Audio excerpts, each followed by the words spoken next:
two beautiful souls that I get the opportunity to be in conversation with today. The first being someone who I've had the pleasure of being connected to, Emanuel H. Brown, whose personal pronouns are he, him, is a Black Caribbean trans masculine non binary person living at the intersections of race, gender, and sexuality.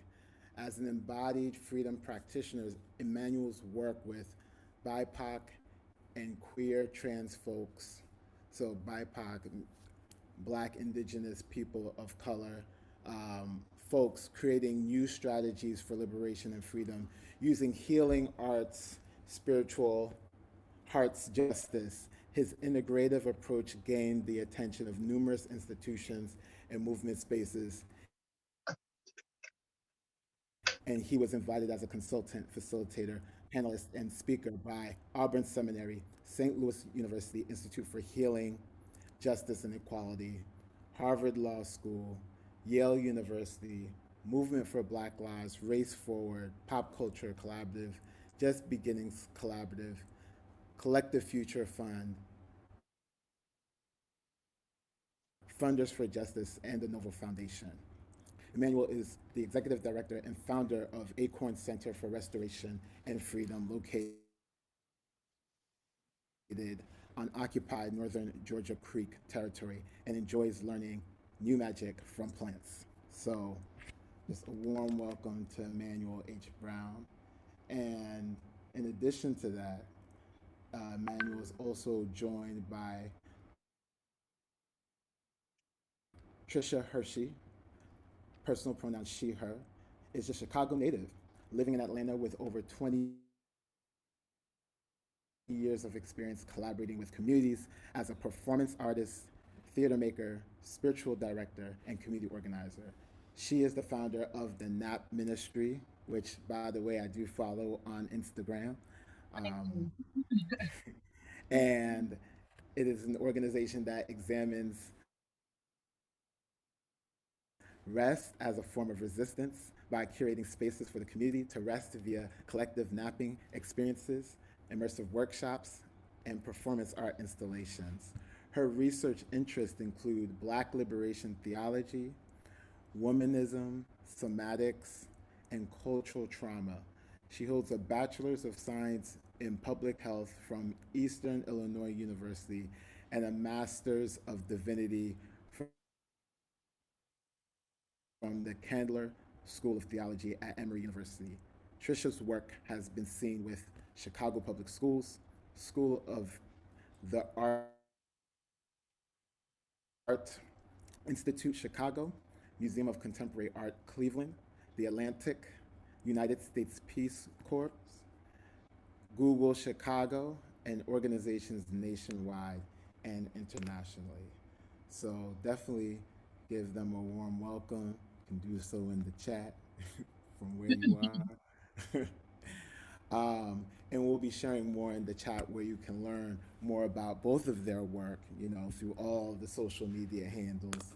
So, yeah, it's just really, really dope to be joined by the both of you. And for myself, I am actually based right now in Accra, Ghana. So I'm on the motherland right now. So it's just good that Black folks across the diaspora can be connected in this way, having this conversation. And, given the topic in this series, like, I can just say for myself, it's actually just been a grounding force and a healing force to be home in a lot of ways, especially this year. My dad had a stroke 2 years ago and would have never imagined that him coming home would result in me having a different kind of relationship with him that would open the doors up to my own creative spirit and deepening of my relationships with family. So, without further ado, I really want to pass it off to the both of you, really so that the audience gets the opportunity to get to know the both of you more in depth. And just given our discussion about this theme of healing ourselves free, and thinking about all the harms associated with the legacy of settler colonialism, chattel slavery in the US, the recent events, even from last week on the Capitol, all the multi generational global impacts that we are seeing just around the mistreatment of land and our bodies and labor. The first question I wanted to start with, that I'm even reflecting on for myself, is what has your healing journey been? As we think about the legacy, the living legacy of just plantation labor, slavery, and the foundation from which this country has been founded on. If you were to just talk about your own entry point and your own healing journey in this work, I think that would be a good start to the conversation. So, um, that's the first part of the question, and then the second part of that question, on the flip side, is to talk a little bit about your creative practice central to your healing journey for the both of you, as well, and what has taken shape for you.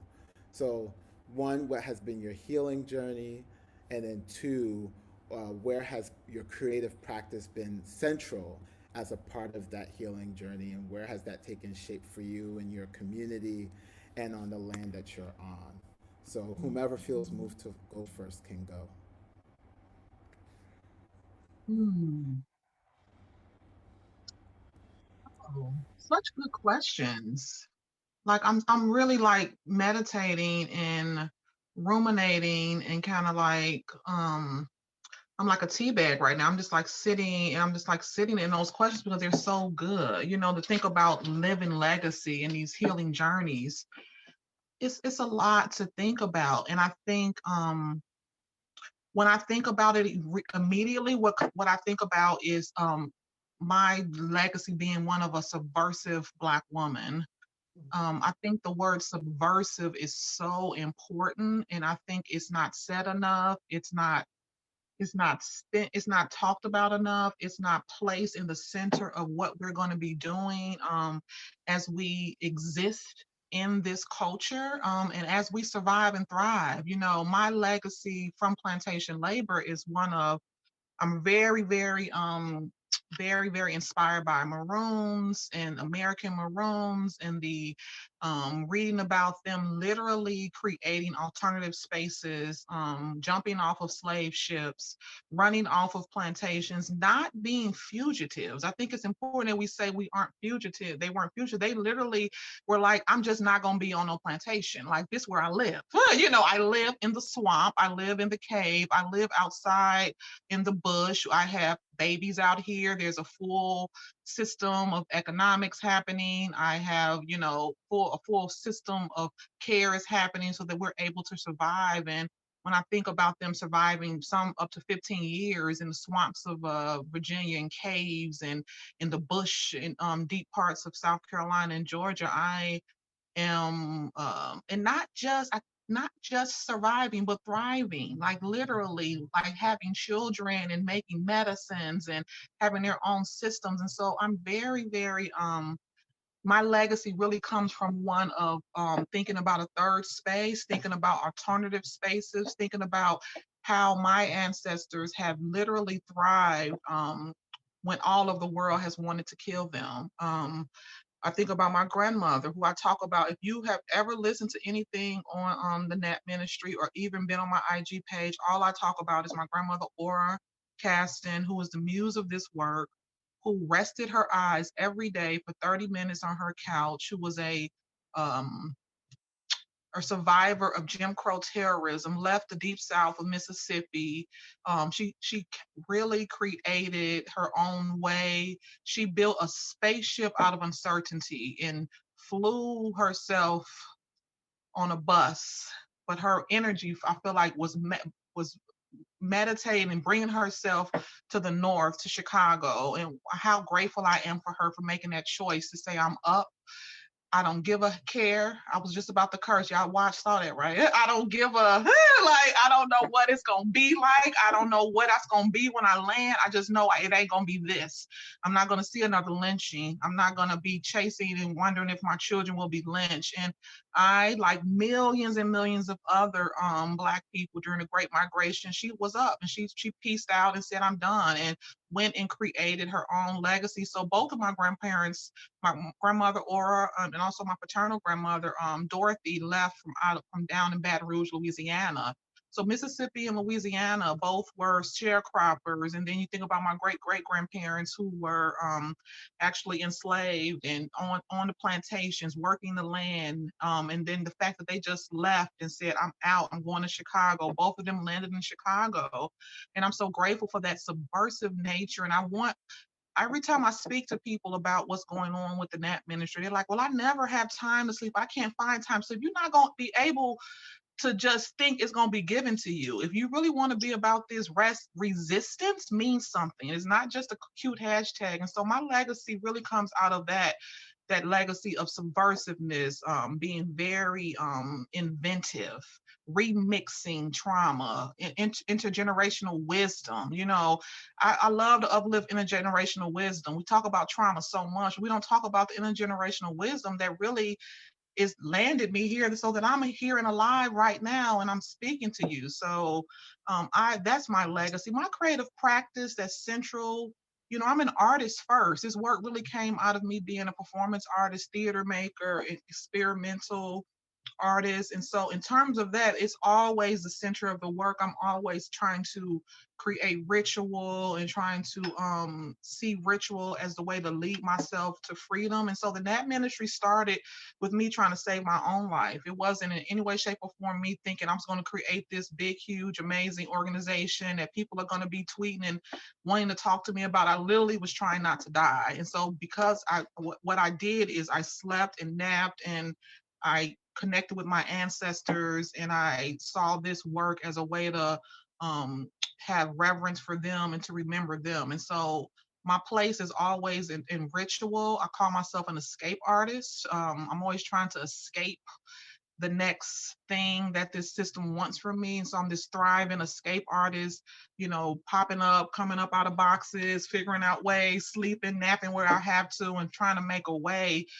really trying to make a way, and being very, very led by the creator and also by my ancestors. Tricia, thank you so much for sharing that. And so much of that resonated with me and my own healing journey and story and the legacy of my people. Mm, So I come from a mixed Caribbean background, right? And so I think about that as like, how did my people figure out that there was a key in their pocket, right? To take off mm, the shackles and to break free, right? And they figured it out across 4 continents that all brought them to one space where I could become something, right? And so for me, that has been the thing, like, so deeply a part of my healing practice has been being able to risk into the unknown. I think just what you were talking about with your grandmother, I saw that replicated with my great grandmothers and my grandmothers and my grandfathers who came to the US shores in the unknown, right? It was uncertain about whether they thought they were going to have a better life, but they knew their life could be different here, right? That they might get more access to something that they couldn't get access from their Caribbean homes.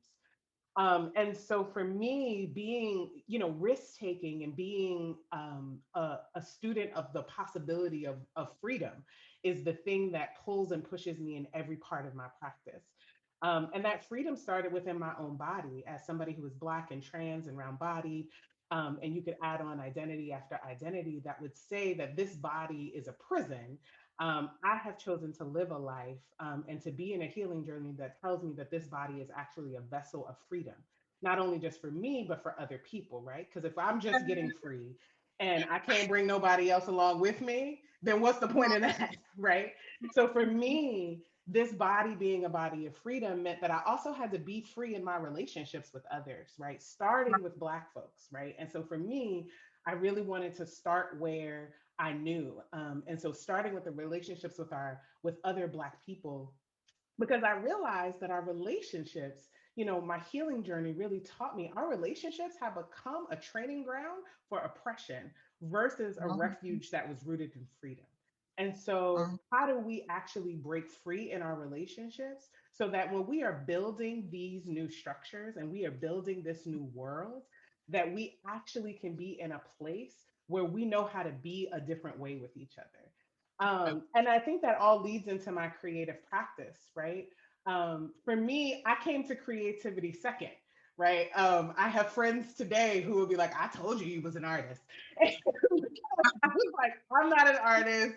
I'm not a creative. I don't do creative things. I'm your strategic thinker planner. I can build a thing from the ground up that will last like no other. And they were like, that's creativity, right? So mhm, allowing myself and really through the work of Acorn come into curation as as a creative practice. And what that for me was like I could take my hands and literally shape the reality that I wanted, right? So I could shape a space, I could shape an experience for myself and others. I could shape my worldview, right? And so I'm an Aquarius. That was like absolutely the place where I was going to be able to put my creative practice into mhm, practice. Because I wanted to be like, you know what? I want to be able to be in the imagination and invite other people into the imagination of what if freedom was right now, right? I could talk a lot about how I don't actually believe in time. And so what if freedom was right now became the thing that I asked myself. So when I gather Black people, when I gather trans folks, I'm always asking that question, can we act as if we are free right now? And then once we do that, we activate this thing in our bodies that then we get to take back with us into whatever it is that we're doing. And so for me, that's how those two things really do go hand in hand. And really just being able to feel myself come into being in a way that doesn't allow me to ever forget what my people have gone through, but always be feeling connected to what is possible beyond anything that I've ever experienced and seen. I think, and Tricia, I'm sure that happens for you. People be like, how do you come up with this stuff? And you're like, listen, it's a combination of altar work, prayer, ritual, crying, sobbing, and imagining that something else is possible. And so for me, that's where healing and creativity have met, Alan. And I'll turn it back to you. yeah, you preach that. I mean, I'm getting my life. That imagination piece is so great. Yeah, but let me let Alan do what his thing. No, I just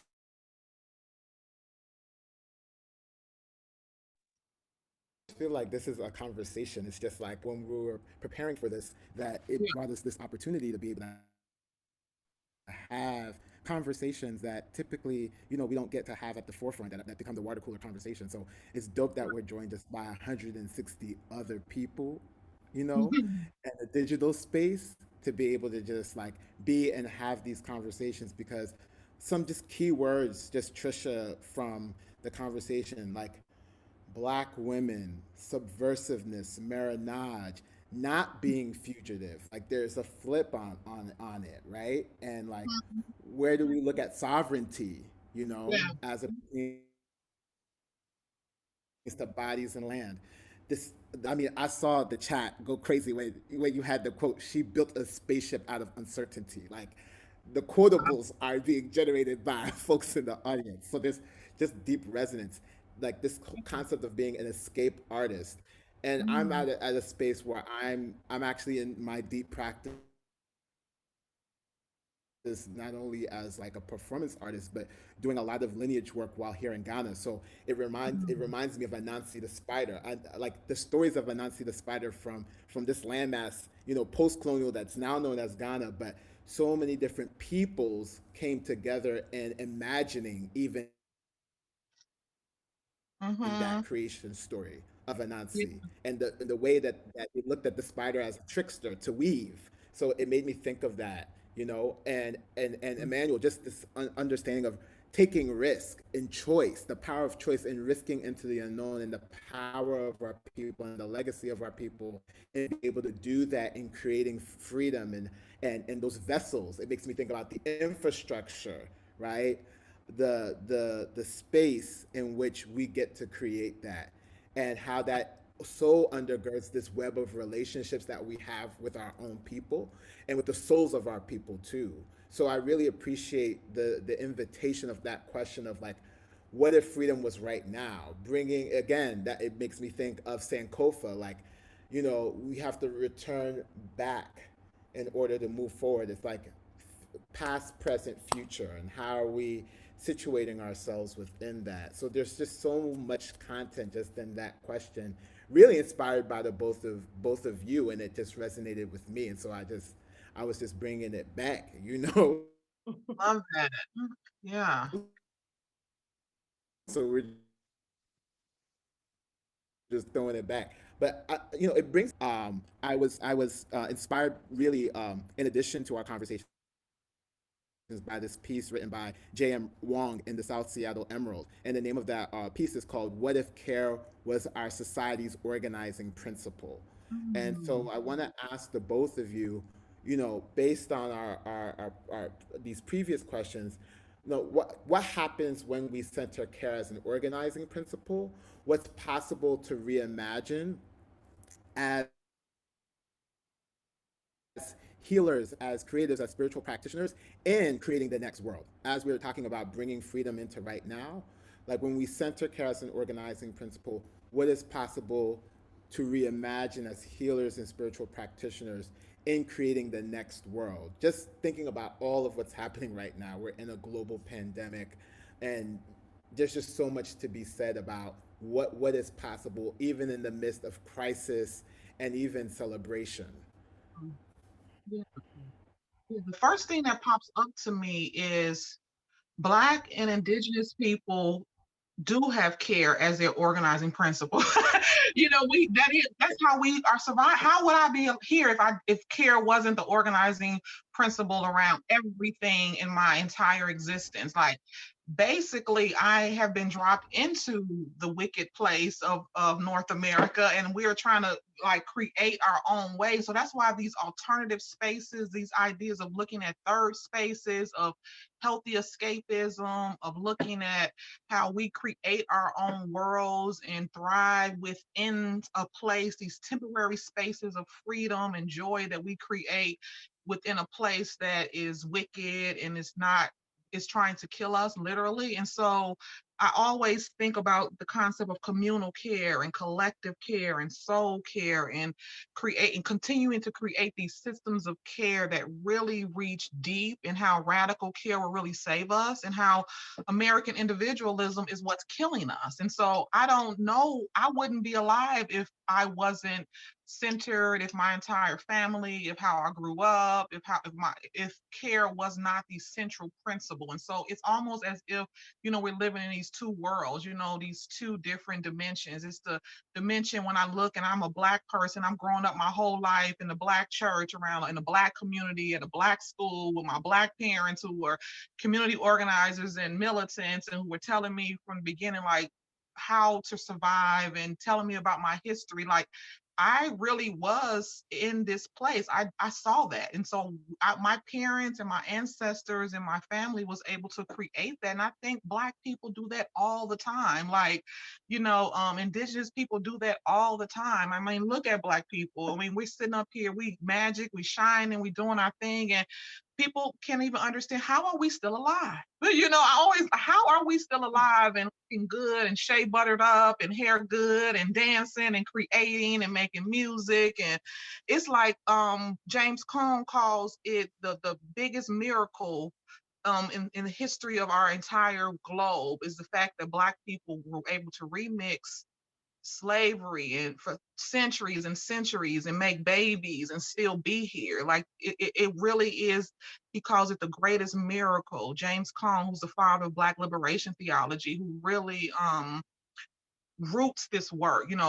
His work really is roots the Nat Ministries work, and really is a center of my entire framework around this. And so this beautiful divine miracle, the divinity of having a Black body, of seeing it as a really a Black gift, and a Blackness as a gift to us. That's really how I think a lot of Black people really are able to thrive and survive. It's the only way, it's the only thing that you can think about, to think that how we've been able to survive. What other thing could you put in place? The fact that we've been able to like make it this far. And so I really love to uplift that idea of reimagining what it means to be a healer, reimagining what it means to be a creative or a spiritual practitioner. I worked for years in Chicago with young people, teaching art and poetry and theater, and all of this beautiful work with and I would always ask them, who are you guys, an artist? Are you an artist? Oh, I'm not an artist. I can't write poetry. I'm not an artist. And I'm looking at you and I'm like, look at you, like you're here,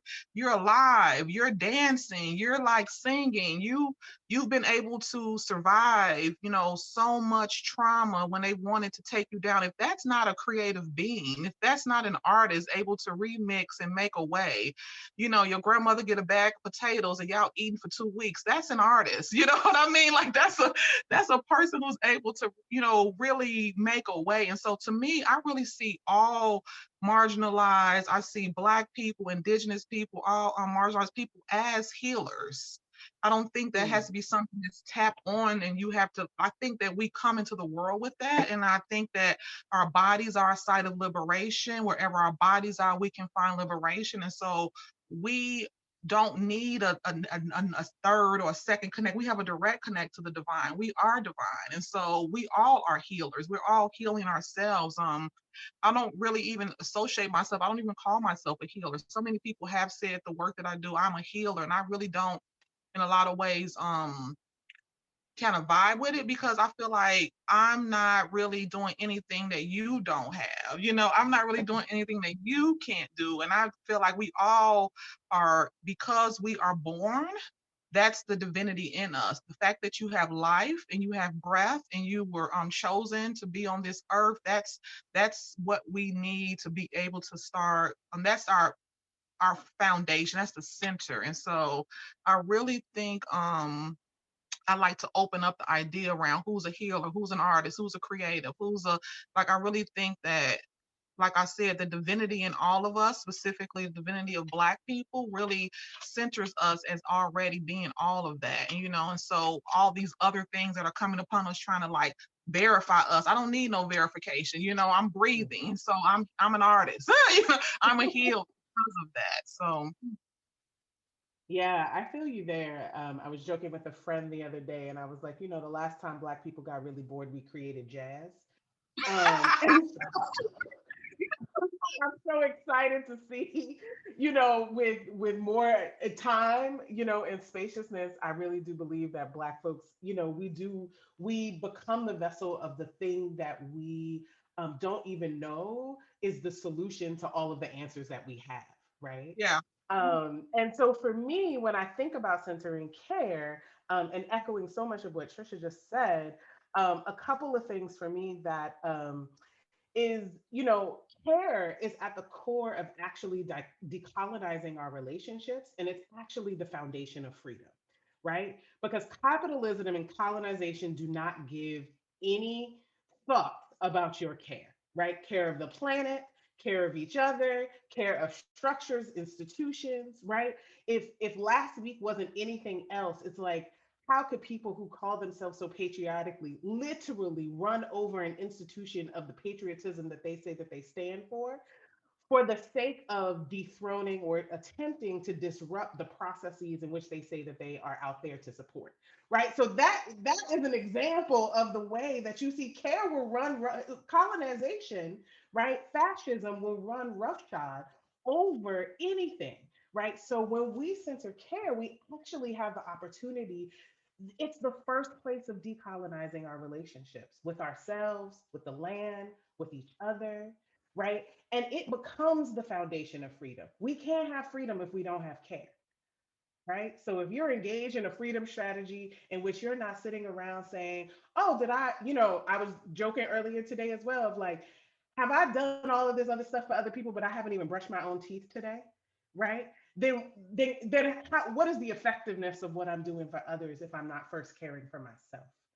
Um, I think the other thing, and Trisha was just saying this, so like for BIPOC, for Black, Indigenous, people of color, I believe that when we center care in our lives, we are reclaiming pieces of our humanity that try to be etched away through all of the forms of oppression that we experience, right? So as a Black person, when I reclaim care, I feel like I'm healing the lineages of slaves who were literally not allowed to care for each other as they were falling down in the fields, as they were giving birth, as they were unwell, as they were aging, as they were children, right? The moment, every time I put that shea butter on, every time I make this glow up happen, right? I am giving back to those ancestors and simultaneously creating a world for my little great nephew who's about to be 3 years old to know something completely different about his life, right? And then I think for folks who, are not Black folks, for folks who consider themselves to be white or experience white privilege, all of those things, we could get into a whole other conversation about all of that. I think when care is centered there, it's actually your first step of accountability, your first step of accountability for lineages of harm that are caused, for institutions and structures that continue to cause harm today, right? Is when you center care, both for yourself, for your family, for your people, and then extending that out, that's your first step in accountability. And then finally, when we in our movement spaces, whatever we codify that as nowadays, right? As wherever we're thinking about our movement spaces, I think in dealing with the system of capitalism and colonization in this particular country, they really asked us to extract care, right, to get anything done, right? They were like, listen, we're going to get you these laws, we're going to pass these policies, we're going to pass these bills, but you can't keep talking about, we got to treat you different when you come to the workplace, right? When we open up our institutions to you, can't keep talking about we got to actually treat you different. So they really asked us to extract out care, right, from our movement systems. And so when we put care back in, we say that our movements are actually whole, complete, intergenerational, emotional, spiritual things that are forces to be reckoned with. And then finally, this thing that I'll say about what that looks like is, as an African diasporic technology of the circle, when we look into the African diaspora, we'll see the circle pop up in different ways. Um, we got to make sure that our practitioners, right, that's the general term that I use for people who work with the land, work with the body, work with the emotions, work with the spirit, work with the art, work with the elements, right? When we have practitioners in our circle, right? So every movement system right now has practitioners who are sitting in your circle that you might not even know who are there, right? Who pray for your organizing meeting before the organizing meeting starts, who bring the sage in their pocket, right, just in case something pops off at the activist rally, right? And know who your practitioners are, right? And ask them, because there is a deep listening that practitioners can do that can help us not only stay safe but be more powerful in our intentions. And so those are some of the ways that I think, when we center care, it does shift us into a different type of possibility in our movement spaces. There's just so much in just both of your responses. And, you know, Trisha, just when you were speaking earlier, there's just something around just the weight, the heaviness. I mean, from both of you actually, around this piece around accountability as we think about Yeah. care. Because Mhm. I mean, Emmanuel, you mentioned it, like the extraction of care because of the economic system from which we are living in as a society, as capitalism inherently is grounded in the actual maiming, brutalizing, Right. and literal working to death of black bodies and the commodification of black bodies. And even from this diasporic sense, when we're talking about black women, gender nonconforming folks, trans folks, even as we think about gender as it intersects with labor, the very nature of Europeans being able to use imperialism and colonialism as a tool to facilitate the commodification and the value of bodies, what it Mhm. Mhm. engenders then is our beliefs of what we then think about gender, because of who we prize. Women being prized, being able to contribute, men being able to be seen as providing the efficiency of being able to move in such a way with linear time to say you can produce more. And so your sufficiency and worthiness as a human being has nothing to do with your innate value in society, and that also gets stripped, right? So that's the Mhm. carelessness from which it gets stripped from. So I just wanted to lift that up from both of you to really delve into this last question, because I just talked about, the fact that resist has been in this commitment and this evolution over its 40 plus years of really facilitating change through literal like change, right? Like we're talking about dollars and cents. But I feel like we're at this pivotal moment in our history as it pertains to this conversation, this larger conversation about reparations. And from the standpoint of philanthropy, if we're talking about the love of humanity, what would it take from philanthropy in particular to move beyond reparations, as you mentioned, right? You mentioned this, Tricia, the individualistic acts of charity and moving into solidarity and care. Like, what is it going to take from us, from our movements writ large, to shift our relationship with institutional philanthropy, to move beyond the fact that, oh, yeah, we can talk about 40 acres and a mule and being owed money, but inevitably, how does that move us into a politic, Right. into a culture, into an economic situation where we're talking about our solidarity and care inevitably and our sovereignty into the Yeah. future? Yeah, that's such a good question. I really think it really is going to go back to real collective healing happening around trauma.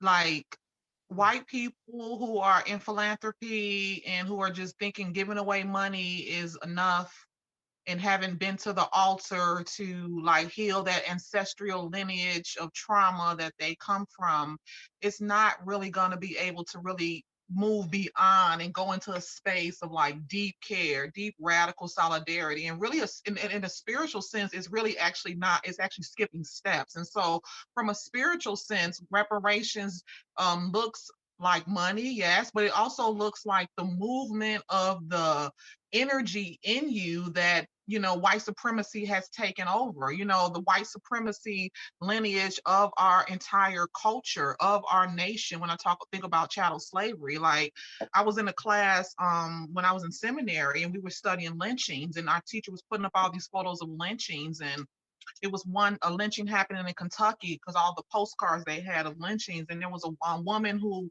ran out of the class, a white woman who ran out of the class and went to we didn't know what was going on, but she went to throw up because she said that one of the women in the pictures actually looked like her great grandmother. And so in the lynching picture, smiling at a lynching, eating chicken, and she just said that she felt paralyzed. And so there's really a spiritual dimension to reparations, and a spiritual dimension to healing this lineage of this deep evil that happened in our culture, in American culture, in global culture. But specifically, I'm thinking about what was happening on these on plantations, and thinking about everything that was happening spiritually, the evilness of it all. And so to not have healed from that, you can't legislate that away.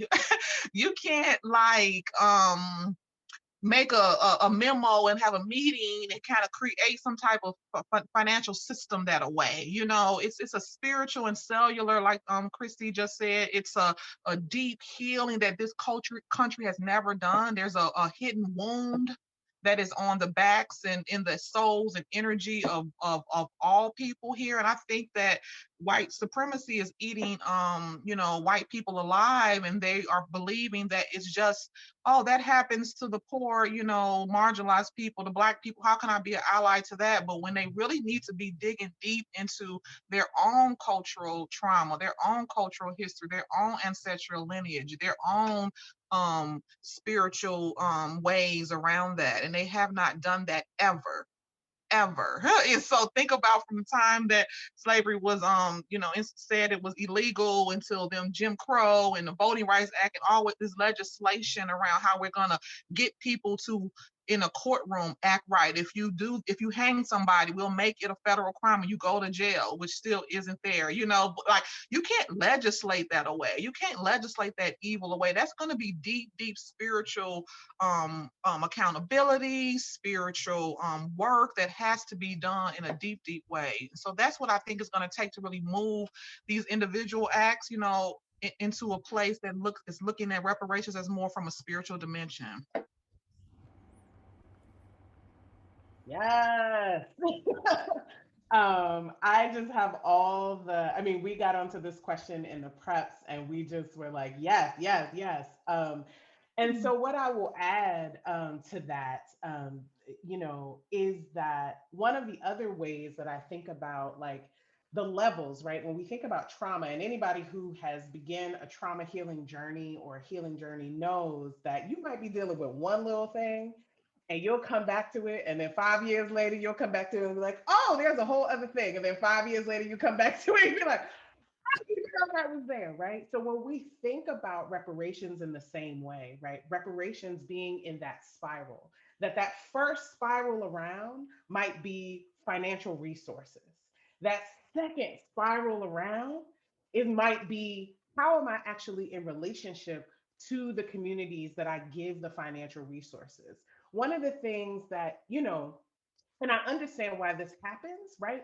But one of the things that really frustrates me sometimes when, specifically white folks want to do repertory work with Black communities or Indigenous communities, is then there's like a sort of like drop the money and walk away, as if somehow now we don't have to interface with institutions that still don't want to deal with us, right? So, as somebody who is a person who stewards land, I have to interface with a mortgage situation institution that has nothing, doesn't care about my Black life, right? It doesn't care about the freedom that I'm creating on this land, right? So sometimes it's not enough to just drop the money and walk away. Sometimes you got to ask that question of what are the institutions, the organizations, the people, the individuals are actually dealing with that I actually need to stand in the gap because I recognize that those institutions were developed by my people and were here to benefit me, not the folks that I'm dealing with, right?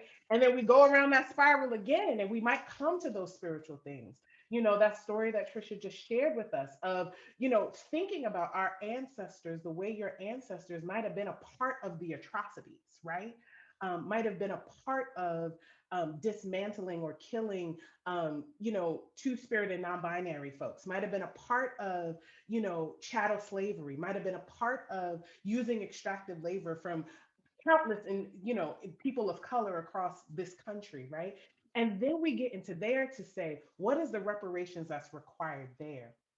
And then I think the other thing that I say, and just to prepare you all, is like philanthropy is the byproduct of capitalism and colonization, meaning it is the byproduct of indigenous slaughter. It is the byproduct of chattel slavery. It is the byproduct of extractive labor. So, are you ready for philanthropy as you know it to die? Right? So that something else can actually emerge. Foundations and philanthropic vehicles and all of that kind of stuff in so many ways really just serve the capitalist system, right? And help everybody feel really better about all the things that we see in the everyday conditions. But something else is new is needed. I don't know what that thing is, right? But when I think about the energetic release of resources, right, from people who currently hoard them into the energetic release of resources to people who currently have been creating freedom out of rubbing two nickels together, some dirt, spitting on it, and being like, okay, and now for generations, here's what we have, right? That doesn't look like a traditional foundation to me. That looks like something else, right? So are we ready? Is the philanthropic community, are you all ready to vision beyond what your traditional foundation might look like, be like, feel like, what that funding group might look like, feel like, be like, in order Mm, to be in the energetic flow? And that to me is the energetic reparations, right? Is that the yeah, flow is going to go from those who hoard to those to the masses, right? right, And those who know how to multiply, right? Without extracting labor from others, right? right. So, is that energetic flow possible in thinking about what philanthropy actually is going to look like in the future, right? Yeah. Is it going to be philanthropy? Is it going to be something else? When we think about all of these notions of both centering care and healing that deep trauma wound that colonization has caused. Mm-hmm. Yeah. Yeah, yeah. I mean, this goes back to the first question that's around reimagining. So I'm just loving how this is where we're arriving now in the conversation. And so I'm going to pass it off to Kendra Hicks, lovely co-director of Resist, to be able to field some questions from our audience. But just tracking in the chat, I just want to say really briefly that like this piece around care and accountability, I think, are also really central to this conversation of philanthropy and decentralizing the way that we even look at wealth accumulated based on, right, all of these living legacies and continual traumatic atrocities that, as you said, Emanuel, cycle in and out, and we have to find these interventions. And clearly, with the legacies that we have, create. And I think that's where the wisdom is as well. And so, just both of you, thank you so much. I'm passing it now over to Kendra to field some questions from the audience before we wrap up and close out. Thank you so much, Alan. And thank you so much, Tricia and Emmanuel, for that amazing conversation. I am feeling just filled and absolutely blessed to have y'all here. I am in the middle of trying to navigate these systems in a completely different context than my job here at Resist. And I'm um, really just feeling the weight of the invitations and the weight of the mandates on my life. Here at Resist and also outside of it. So I'm very grateful for that. We have two questions from the audience. The first one that I have is with comes from Catherine. With so much of our movement work centering Black oppression and Black death, how do you make the case in our social justice spaces that spiritual work is vital to the movement, that death in itself is not the final word when it comes to the spiritual world? Hold up. Come with that question. Who asked that? Catherine Chairs. Yes, that question is amazing. I mean, this has been my call on my life.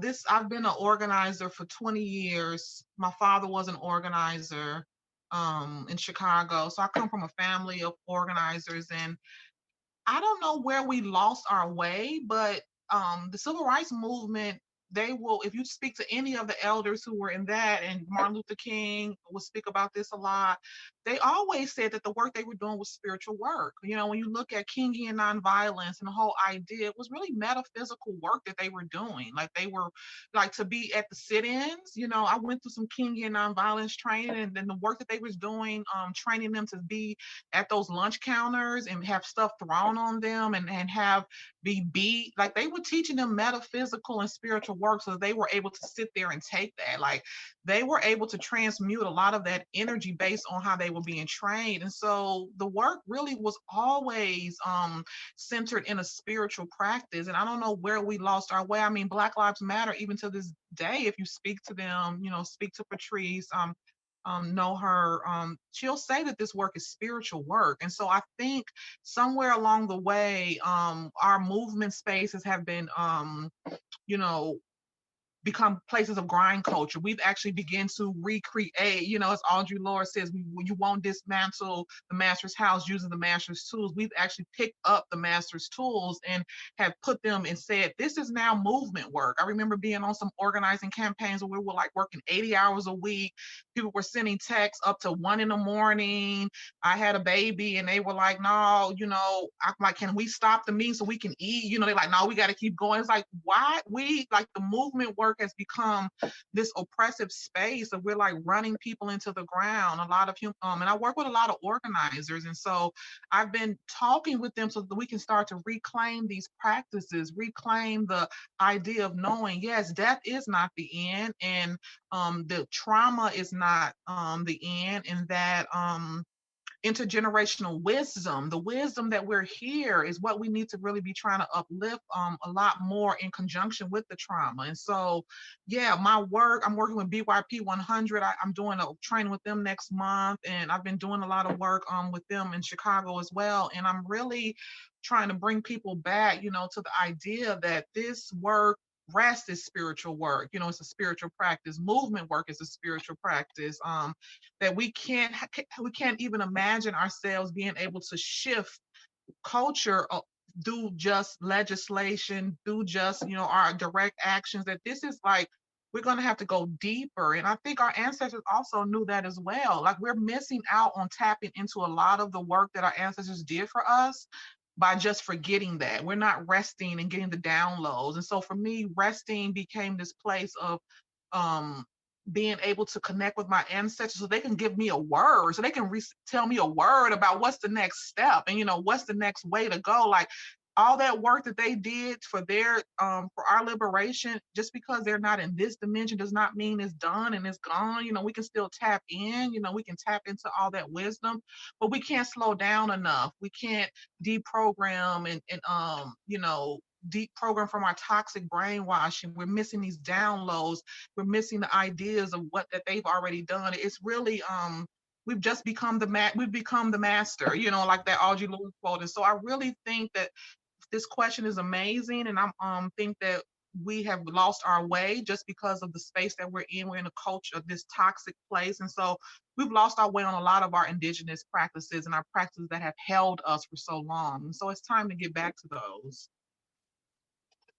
What I would add to that is just, I talked a little earlier about centering the practitioner. And to Mm-hmm. me, it's finding your practitioners and your movement specters, because what's powerful about practitioners is we don't believe that there's resistance to the spirit, right? We don't believe in the resistance that folks might like set up and be like, oh, but they're gonna think it takes too much time. We don't believe in any of that. We're like, listen, if you want spirit to be in the middle of your organizing, then we are here to provide that to you in a number of different ways, right? If it doesn't work for your group through the body or through meditation or through, maybe it's rest, maybe it is the practice of bringing music into the room, right? Like whatever that is, it breaks through that static that imagines that there's actually resistance to Mm-hmm. the spiritual element of the work being present. I think, so beautifully what Trisha was just saying is like our ancestors laid down the foundation for it to be there. So it's just us to move out the way and Yeah. say, okay, it's already here. It wants to come forth. And when I Yeah. think about spirituality in the movement, and a lot of the spaces that we create definitely cater to, folks who are practitioners in the movement, folks who are in the movement spaces. That's who's coming to our spaces.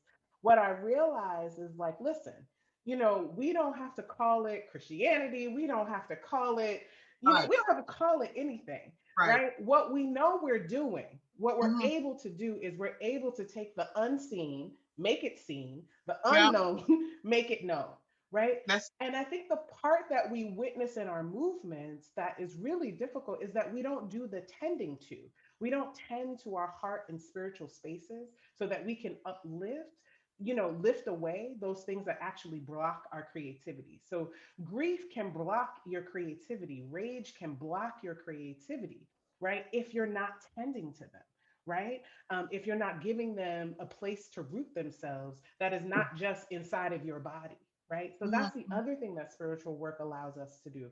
Trisha and I both talked about having altar practices.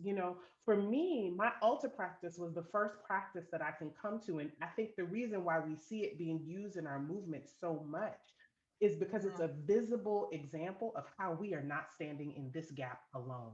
That we can Right. bring the forces of power, right, from nature to our ancestors into the room with Space. us, onto the front lines with us, at the ballot box with us, like that we are actually legions of people who want to see freedom happen. And Absolutely. so for me, those are just some of the ways that I think, if we allow ourselves to understand that the spirit of our movements is waiting for us to tap into it, Yep. then it becomes easy to think about doing spiritual work, right? It becomes Mhm. that moment of breath and silence. It becomes that active rest together. It becomes, throwing on that song and everybody getting into that soul train line and getting into that rhythm and that sway, right? It Mhm. becomes those things so easy for us if we just know that our people are waiting. They're just waiting for us to access them. Right. That's it. They're waiting. Beautiful. Wow. What a question. I know. um, Thank you so much. I'm very grateful to that. We are at 7:10 now, and we have about 5 minutes before we close out. But there's one last question that I think could be easily answered by Trisha and Emmanuel. What rituals would you suggest that people use to honor the labor of their ancestors? So if you each have like one thing that you would suggest to the group here so that they can start honoring that labor of their ancestors, what would it be? Mhm. Daydreaming.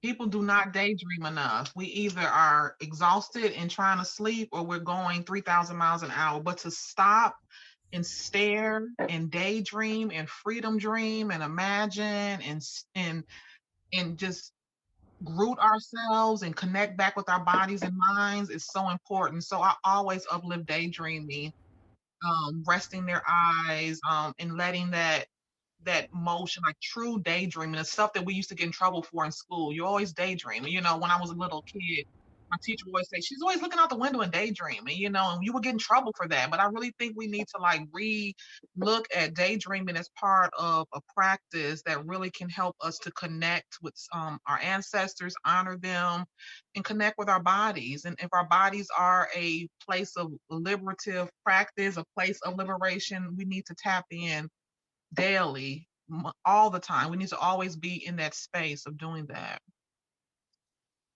Um, I would say one is finding a piece of nature to spend some quiet time with. And for me, this is a practice of like deeply listening. And I'm a city kid, right? And who now lives on a patch of nature. And so but even when I was a city kid, I would find that tree. I always had a favorite tree, right? Or that patch of grass, or that place where you knew you could see the birds and the squirrel like play. In New York City, that was always a thing, where it's like, what are they up to? So find some nature, because all of our ancestors, quite frankly, were much more rooted to nature than we are currently in this time, right? Every last one of our ancestors were much more connected to nature than we are. And so when we find ourselves listening to nature, and that could be a house plant in your house, it doesn't have to be anything grand. It could be the dirt that's right outside. It could be some rocks, some stones, but take that moment and just listen in. It is this sweet place. It's a place of rest and ease. It's a place where it doesn't feel like the grind of healing, where it's just like, you know what, let me just sit and be with this plant and see what I hear, see what I feel, see what I experience, see what worlds it brings me to, right? Look at its roots, look at its leaves. It's like it's a whole galaxy just in a plant, in a rock, in a piece of dirt, even. There's galaxies that we could notice and witness. Wow. Thank you so much, y'all. Again, I'm feeling just a deep sense of gratitude for both of you for the medicine that you've brought to us here tonight. And I'm going to take those two suggestions. If there's anybody on the call who's working on my campaign with me, you should expect some nature sits as soon as COVID is over. So get ready for that. Without further ado, I'm going to pass it on to Allen so he can close us out. Thank you so much. Yeah, I can't say it enough. Just thank you both to Emmanuel and Tricia for this just soulful conversation,